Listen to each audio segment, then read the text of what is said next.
Yeah, thank you very much, Mr. Chair. I don't think there'll be many developments in Havering that come under as much scrutiny as this one. But I'm not sure I've ever seen so much detailed information provided on movements of pedestrians and vehicles. So before I move into my comments, I just want to thank the applicant because I think it's quite clear that they are bearing the community in mind. There's a lot of work that's gone into this to show the impact that it will or won't have on the community. And I think certainly with my ward next door, I'm reassured by the information that we've been provided that actually this isn't going to be of detriment to the surrounding area. Mr. Chairman, I'm of the belief that places of worship should be beautiful buildings. I think it's the whole point of them. They're supposed to be there to show reverence towards God, to be a place where you go and express that.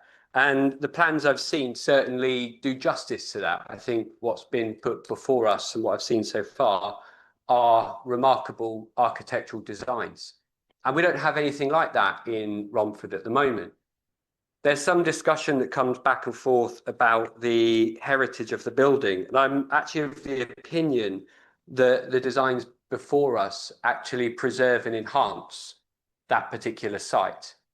It's a bit left to run down at the moment. I think at the moment it's got a steak restaurant in it, was left abandoned for quite a bit, and there's just a large, dull grey car park out the back, backing onto the river. It's nothing remarkable.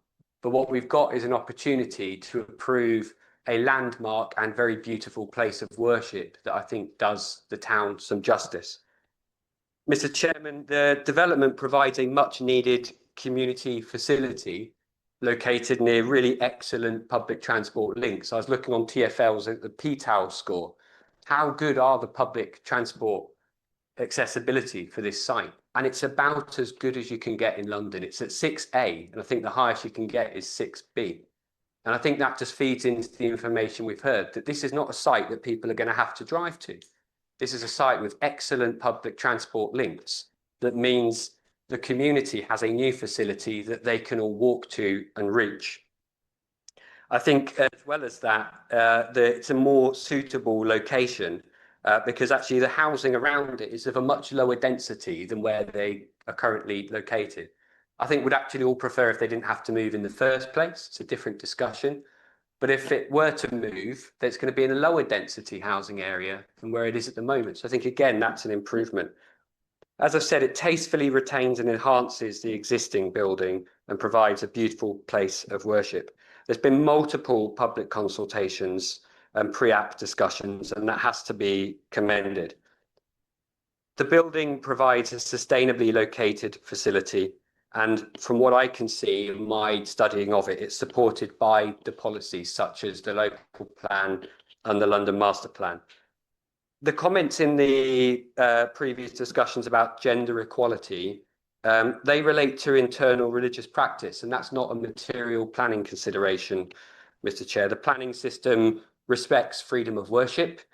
It respects decisions made by religious communities, and therefore I'd encourage the committee to ensure that their conversations and decisions remain focused on land use matters like transport and design. Mr. Chairman, I don't have much else to say except that I think this is exactly the sort of well-designed community-focused development that belongs in a major town centre. It does respect the heritage, it improves the public realm, it meets local needs, and is being shaped through an awful lot of community engagement.